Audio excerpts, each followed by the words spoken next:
Fala galera! Sejam muito bem-vindos para mais um vídeo aqui do canal Investir na Prática, o canal que mistura investimentos com programação.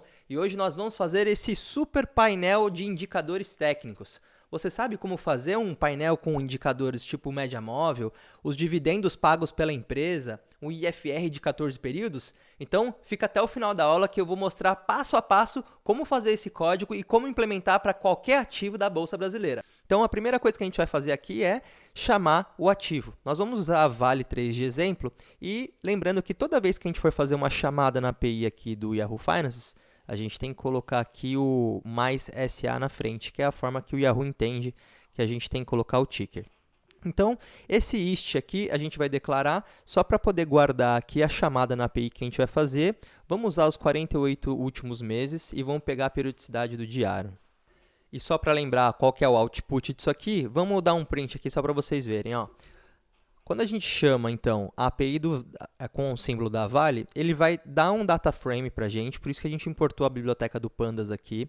E esse data frame vai conter aqui a data, o Open, High, Low, Close, o volume e os dividendos também aqui do lado. Então, nós temos aí todas as informações que a gente precisa para construir aquele gráfico, onde a gente vai ter indicadores técnicos baseados nos preços e também o plot dos indicadores dos dividendos para a gente poder ver quando que a empresa pagou dividendo no histórico em relação ao preço. Maravilha, gente. Então, seguindo daqui, a nossa próxima tarefa aqui é separar os valores em variáveis, porque eu quero poder manipular o plot. Vocês vão ver ali na frente que quando eu for plotar o gráfico, eu vou mudar a cor, etc. Então, para controlar melhor o plot, a gente vai pegar esse data frame e vai separar em cada variável o que eu preciso. No caso, a gente vai separar duas principais, que é a lista de preços. Eu vou declarar uma variável aqui e vou pegar aquele ist, que é o data frame que veio lá da chamada da API do Yahoo Finances, e vou limpar ele, vou isolar apenas o close e vou pegar dessa lista os valores, porque quando você faz um slice, que é quando você isola uma coluna de um data frame, ele vem com uma série, Então, como a gente tem aqui os index como datas, se eu isolar aqui apenas o close, ele vai vir com uma série de x e y, que é a data e o close. Eu vou até plotar ele aqui para vocês verem como é que fica isso aqui. Olha lá, se a gente fizer só a lista do close, você vai ver que ele vai plotar uma série e não mais um data frame. Então, uma série que tem valores de index e valores aqui de valores mesmo, de data. Então, o que eu quero? Eu não quero as datas aqui nesse caso, quando eu for separar a lista de preços. Eu quero direto a lista de preços e não com a data. Então, eu puxo esse método .values. Então, ele vai pegar essa lista aqui, vai pegar só essa parte de valores e vai isolar para mim numa lista chamada preços list que eu acabei de determinar. Maravilha. Eu também vou pegar dessa lista de preços, eu vou pegar as datas que na hora de plotar eu vou precisar também. Vou também tratar os dividendos, porque vocês percebem que a gente aqui tem várias datas que os dividendos estão zerados. Então, não adianta eu ficar pegando uma lista com dividendo, um monte de zero. Eu quero só saber quando eles foram pagos os dividendos. E para manter a correspondência com a data, eu vou usar um método aqui chamado de slice. Então, eu vou cortar o data frame, aquele ist que a gente fez a chamada na API, e vou pedir para que ele isole para mim um data frame onde dividendos seja diferente de zero.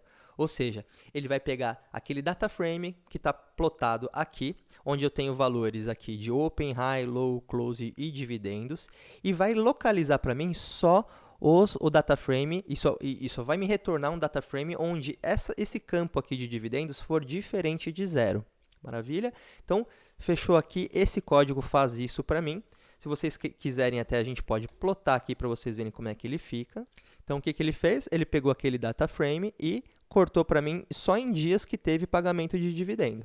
Então, com isso, eu consigo ter uma lista de dividendos que são todos diferentes de zero tratados. Eu vou guardar também, claro, a lista não só dos valores, mas também das datas desses dividendos para a gente poder plotar eles juntos depois lá. Então, agora, só para vocês entenderem como ficou a nossa história, o que a gente capturou até agora, nós fizemos uma chamada na API do Yahoo Finances. Nós separamos dentro dessa chamada que a gente fez a lista de todos os closes, todos os fechamentos, e também capturamos a lista de todos os dividendos com as devidas datas de pagamento. Então, quando a gente plota isso aqui, nós vamos usar um método chamado, né, de PLT, que a gente colocou aqui na chamada das bibliotecas, a gente chamou import matplotlib.pyplot_splt. Esse PLT aqui vai permitir que a gente faça todos os nossos plots daqui para frente.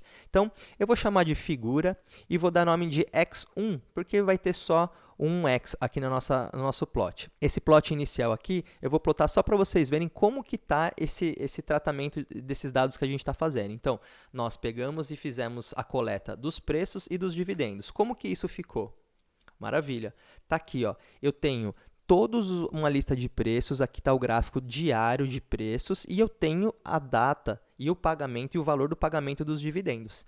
Vocês percebam que eu utilizei aqui, ó, uma função chamada twinx, ou twinx. Então, eu peguei aqui e defini que a figura tem apenas um x, e o segundo x, que seria a plotagem, o segundo x, ele é um irmão, ele é irmão twin, né? E ele compartilha o eixo x. Então, ele tem os valores aqui à direita, os dividendos têm os valores à direita, os preços, os valores à esquerda, e eles compartilham o mesmo eixo x. É isso que essa função faz. Então, só para a gente ver como que ficou isso plotado, eu utilizei aqui essas funções, e agora o que a gente tem que fazer? Para criar aquele painel que eu mostrei para vocês no começo, eu tenho que criar indicadores, a média móvel, o IFR, e plotar isso no gráfico também. Vamos ver como é que faz isso? Essa função aqui, vocês vão usar muitas vezes, sempre que vocês precisarem criar um indicador. Porque o que acontece? Várias vezes nós temos aqui, ó, Open, High, Low, Close, e no caso aqui a gente tem uma lista de closes, ou seja, de fechamentos com o tempo. Eu quero saber qual que era a média móvel do valor de uma média móvel de 100 períodos, por exemplo, nesse dia. Ou seja, o que a gente tem que calcular? A gente tem que pegar 100 dias anteriores, calcular a média e ver qual que era a média nesse dia. No dia seguinte, a mesma coisa, e assim por diante. Ou seja, não adianta só eu saber o valor da média num dia, eu preciso criar uma função onde eu consiga passar uma lista de fechamentos e ele conseguir calcular qual que é aquele indicador que eu estou querendo criar naqueles dias, naquela sequência de dias, no mesmo tamanho da lista, dessa lista de fechamentos que eu estou passando. Então, o que eu vou ter no final? Eu vou passar uma lista e vou passar um número de períodos e vou pedir para ele calcular um indicador para mim. É exatamente isso que a gente vai fazer agora. Vamos começar com a média móvel, que ela é um pouco mais simples de fazer. Então, como eu disse para vocês, para você fazer uma função aqui no Python, que a gente possa usar depois no código mais para baixo, a gente começa ela com def. Eu vou chamar ela de média móvel simplesmente porque eu quis, tá? Você poderia chamar ela de qualquer coisa, mas média underline móvel. E para que essa função funcione, eu vou passar uma lista, que eu estou chamando de lista, e vai ter um certo número de períodos. No caso aqui, nós vamos trabalhar com uma média móvel de 100 períodos. Então, nós vamos aqui, a primeira coisa que nós vamos fazer aqui é indicar que no final vai ter um negócio chamado lista indicador, que é uma lista que vai sair com todos os valores correspondentes à lista de fechamentos que a gente está passando na entrada, certo? Então, a gente vai fazer uma pequena checagem para ver se o tamanho da lista ela é menor do que o valor do períodos do indicador que eu estou querendo criar. Porque imagina assim, eu quero criar uma média móvel de 30 períodos e eu passo para essa função uma lista de preços que é menor do que 30. Não tem como a gente calcular uma média de 30 períodos se o período é menor do que 30. Então, essa primeira checagem, ela faz exatamente isso. Ela vai ver se o tamanho da lista é menor do que os períodos que eu passei. Se for menor, ela vai me dar um aviso dizendo que a amostra é insuficiente e vai simplesmente me retornar uma lista vazia. Tá? Então, mas se a gente passar uma lista grande, né, maior do que o número de períodos que a gente está querendo calcular, o que vai acontecer aqui? A primeira coisa que a gente tem que fazer é, bom, beleza, imagina que eu tenho lá uma lista com 100 fechamentos e eu quero calcular uma média de 30 períodos, certo? Então, como que eu posso fazer uma média de 30 períodos dos primeiros 30 períodos se eu não tinha 30 períodos para trás? Então, antes de começar a calcular a média, eu tenho que ver o número de períodos e eu tenho que correr na lista o número de períodos e vou preencher com 0 para mostrar que eu não tenho esse range ainda para poder calcular, como o período é de 30 dias, eu não tenho como calcular a média se eu não tiver pelo menos 30 períodos para calcular. Então, nós vamos fazer isso aqui para cada ou seja, para cada item, evento, num range, que é qual que é a distância que eu vou percorrer? A distância do períodos que eu estou pedindo para colocar. Eu vou plotar e vou apendar 0 na minha lista do indicador. Então, se eu tenho uma lista de 100 períodos e eu quero calcular a média de 30, eu tenho que os primeiros 30 valores ignorar simplesmente. É isso que essa parte do código está fazendo. Então, para os primeiros valores dos períodos que eu estou pedindo aqui, ele vai simplesmente ignorar e vai colocar 0 nessa lista de indicador que a gente vai retornar no final. Maravilha. A partir deste momento, quando ele já tiver saído desse primeiro loop, ele vai começar o loop mesmo de cálculo do indicador. Então, pensa, eu tenho uma lista lá de fechamentos, eu calculei uma média móvel com os primeiros valores, a partir daquele momento eu consigo calcular a média dos últimos 30. E aí, no dia seguinte, eu calculo a média dos últimos 30 mais 1. Dos últimos 30 mais 2, dos últimos 30 mais 3. E é exatamente isso que a gente faz. Nós vamos usar esta técnica aqui de percorrer a lista calculando. Então, para a gente pegar a lista lá de cima que a gente recebeu e cortar ela, a gente usa aqui, lista, e vamos usar essa técnica aqui, J, dois pontos, J mais períodos. O que isso aqui está fazendo? J é um valor de 0 ao número de períodos que eu tenho aqui, que eu pedi, menos o valor do tamanho da lista. Então, eu tenho uma lista de 100, menos os 30, por exemplo, da média móvel. Então, ele vai fazer 70 vezes isso aqui, de 0 a 70. Então, pensa para mim, se eu comecei no 0, a lista, o primeiro valor da lista, 0, está aqui. Maravilha.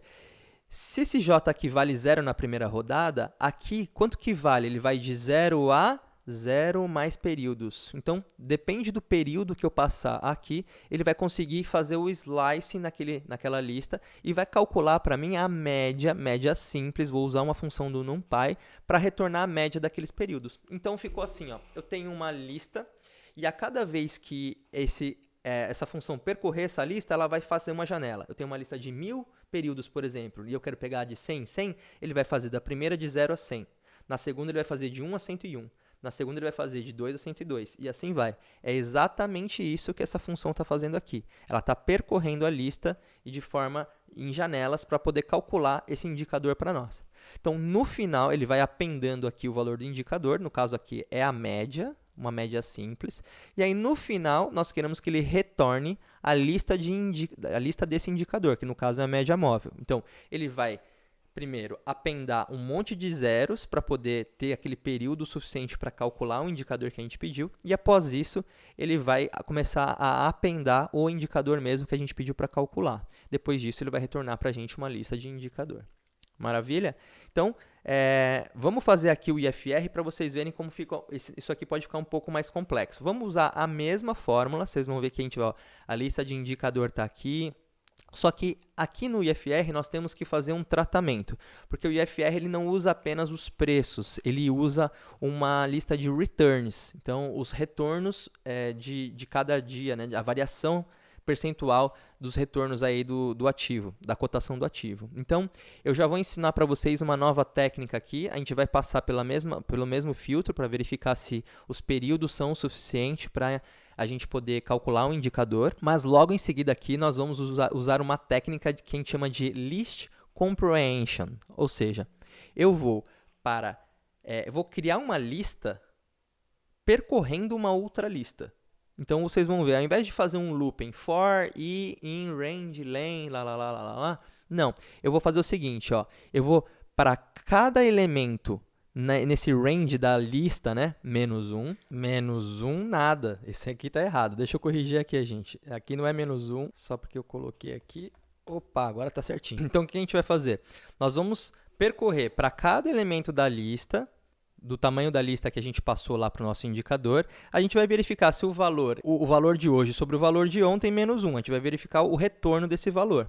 Então, a gente vai fazer uma nova lista dentro dessa lista que a gente já estava percorrendo essa outra lista, e aí isso aqui vai retornar uma lista de retornos. Então, com essa lista de retornos, a gente pode percorrer essa lista de retornos e verificar as médias dos retornos positivos e as médias dos retornos negativos, que é exatamente isso que a gente precisa para calcular o IFR. Então, seguindo aqui, nós vamos usar aquela mesma técnica de percorrer sobre o tamanho da lista, menos os períodos do indicador que a gente está querendo fazer. Vamos utilizar uma técnica aqui bem legal. Ó.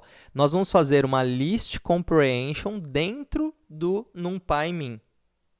Ou seja, a gente vai pegar a lista de retornos que a gente acabou de criar e vai percorrer ela a cada janela de sequência de períodos que eu precisar aqui, né? Como eu já expliquei para vocês aqui em cima, e vou verificar, fazer um check se esse valor é maior do que 0. Se for maior do que 0, ele vai utilizar esse valor. Então, a gente vai, no final, ter uma lista, dentro desses colchetes aqui, ó, a gente vai ter uma lista de valores com x acima de 0. E eu, no final, vou calcular a média dessa lista. Por quê? Para cada janela do período do indicador, no caso aqui a gente vai fazer um indicador de IFR de 14 períodos, vai passar 900 e tantos dias, então a cada 14 dias ele vai fazer uma janela e vai calcular para mim a média dos valores positivos, vai fazer a mesma coisa com os valores negativos, e não esquece que aqui nos valores negativos a gente tem que colocar um ABS, porque a gente está querendo saber qual que é a média dos valores negativos, e quando a gente for usar aqui na fórmula, o negativo ele vai estar aqui embaixo para comparação em relação ao positivo. Então, a gente guarda ele um valor absoluto. O indicador aqui, eu deixei uma colinha para a gente ver. O IFR é assim que calcula, tá? É essa fórmula aqui, ó. Ela é normalizada, então o valor máximo que ela pode ter é sempre 100. E aí, a parte que pondera a fórmula é exatamente 100 dividido por 1 mais positivo sobre negativo. É isso que a gente está fazendo aqui embaixo. Ó. Indicador é igual a 100 menos, isolamos aqui o 100 dividido por 1 mais positivo sobre negativo. Só vamos colocar uma condição aqui, a gente chama de ternário, para verificar como o negativo está no nosso denominador. Nós não podemos fazer conta dividido por 0, senão acaba dando uns errinhos aqui. A gente vai retornar. Se o negativo for 0, vocês concordam comigo que não teve média de retornos negativos, então quer dizer que só teve retornos positivos. Então, se o negativo for maior que 0, ele retorna essa função. Se não, ele vai retornar um valor de 100, que é o IFR de 100%. Ele vai apendar o valor desse indicador, que é o IFR já calculado, e vai retornar uma lista desse indicador igual a gente fez com a média móvel aqui em cima. Maravilha, gente. Vocês acabaram de ver essas funções aqui. Vocês podem usar qualquer outro tipo de indicador. Vocês percebem que a estrutura é muito parecida. Ela tem aqui umas declarações, mas dentro aqui, ó, o coração do negócio é isso aqui, ó. No caso da média móvel e no caso aqui do IFR é isso aqui. Vocês podem usar qualquer indicador, inclusive indicadores de fundamentalistas. Vocês podem usar aqui se, por exemplo, um múltiplo aí, um ROI que tiver acima de X% ou dividend yield acima de X%. Você consegue também criar indicadores para seguir a sequência de preços que você quer comparar. Maravilha! Eu vou usar uma média móvel de 100 e eu vou usar um IFR de 14 períodos. Eu vou só para vocês conferirem aqui, se eu passar nessas funções média móvel e IFR que eu acabei de criar, o preço, a lista de preços, todas elas têm que me retornar o mesmo número de itens. Por quê? A função que a gente acabou de criar, as funções, elas têm um propósito. A gente gostaria de saber qual que é o valor dos indicadores no acompanhamento do histórico dos preços, certo? Então, se eu estou passando uma lista de 1000 preços, ela tem que me retornar uma lista de 1000 valores daquele indicador. Então, vamos comparar aqui no final, vou mandar printar o tamanho da lista que eu estou passando para os indicadores e o tamanho dos indicadores que eles estão retornando aqui para mim, beleza? Vamos fazer isso agora?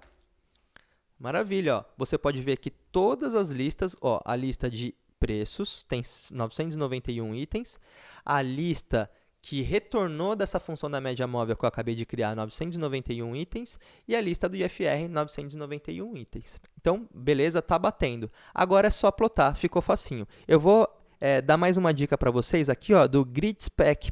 Esse Grid Spec aqui, você pode usar o Key Arguments, né, keywords aqui, e passando esse height ratios, né, que é a altura, né, controle da altura, e passando esse 3:1, você consegue dividir a janela aqui. Então, agora ficou fácil, né, gente? Eu fiz o plot aqui primeiro eu fiz o plot dos preços, que é essa parte aqui cinzinha. Eu usei aqui ele cinza e um line style dashed, para ele ficar bem picadinho, porque o que interessa para nós aqui são os indicadores que a gente criou. Eu dei o destaque aqui usando o alpha 0,75 para a linha de preços, para dar essa esmorecida, para ficar um pouquinho mais escuro, né? E aqui eu usei um purple para a nossa cor de média móvel. A média móvel que eu estou passando aqui tem períodos de 100, e você pode perceber que eu pedi para ele ignorar os primeiros 100 períodos na hora de plotar, tanto da data quanto da lista de média móvel que ele me retornou. Por quê? Os primeiros dados de uma lista, vocês podem ver que aqui no começo ele não tem uma lista. Você lembra que lá na nossa função, quando eu passo, vamos supor, 100 períodos, os primeiros 100 períodos da lista de indicadores, ele vai apendar 0. Porque ele não tem aqueles primeiros 100 períodos para poder calcular um indicador. Então, a primeira coisa que eu faço aqui é não plotar esses primeiros indicadores aqui. Então, eu faço um slice na lista. Eu estou passando aqui a função que a gente criou lá em cima, que retorna uma lista do indicador, e estou cortando aqui os primeiros períodos do indicador. Estou colocando uma cor purple e mais uma técnica para vocês verem como eu engrossei essa linha. Estou colocando um line width de 6. Embaixo estou fazendo a mesma coisa, só que para o IFR, eu usando o período de IFR para cortar a data lá de baixo, né? Os primeiros indicadores, quando ele não tem ainda o período certinho para poder calcular. E estou usando também a função que a gente acabou de criar lá em cima, IFR, passando a lista de preços e os períodos que eu determinei ali em cima. No final, estou fazendo um slice igualzinho. A cor eu coloquei o white e usei também a técnica do Twin X aqui para poder plotar os dividendos aqui, eles estão em line, e usei, ao invés de plotar ele em linha, usei mais uma técnica aqui chamada scatter. Scatter você tem que passar sempre x e y, eu passei as datas dos dividendos. Lembra que a gente separou lá em cima só as datas que os dividendos não estão zerados? Então, agora a gente está colocando e plotando eles aqui. Então, a gente tem agora no final um gráfico que tem os preços aqui em cinzinha, a média de 100 períodos, ou quantos você quiser passar, você pode mudar a função ali em cima. E a gente tem aqui, em lime, em verde, limão, os dividendos pagos, as datas certinhas, coincidindo com os preços que foram pagos. Abaixo a gente tem uma outra grid, que a gente usou esse grid spec aqui para poder dividir um ratio de 3:1. Vocês percebem que o gráfico de cima tem 3:1 em relação ao gráfico de baixo. E a gente plotou nesse gráfico de baixo aqui o IFR, um indicador muito conhecido que mede aí a média dos retornos positivos e dos retornos negativos de um ativo. Então, isso aqui foi mais uma demonstração de como o Python pode ser útil no dia a dia do investidor. Claro que isso aqui são alguns indicadores, vocês podem criar vários indicadores com essas técnicas que eu mostrei para vocês, mas o importante é praticar e colocar a mão na massa para poder no dia a dia melhorar a sua performance. Beleza, gente? Se você gostou do conteúdo, deixa seu like aqui, compartilha com mais amigos, se inscreve no canal e deixa a notificação ligada para que toda vez que a gente soltar um vídeo novo, você seja avisado. Valeu? Então até a próxima. Valeu!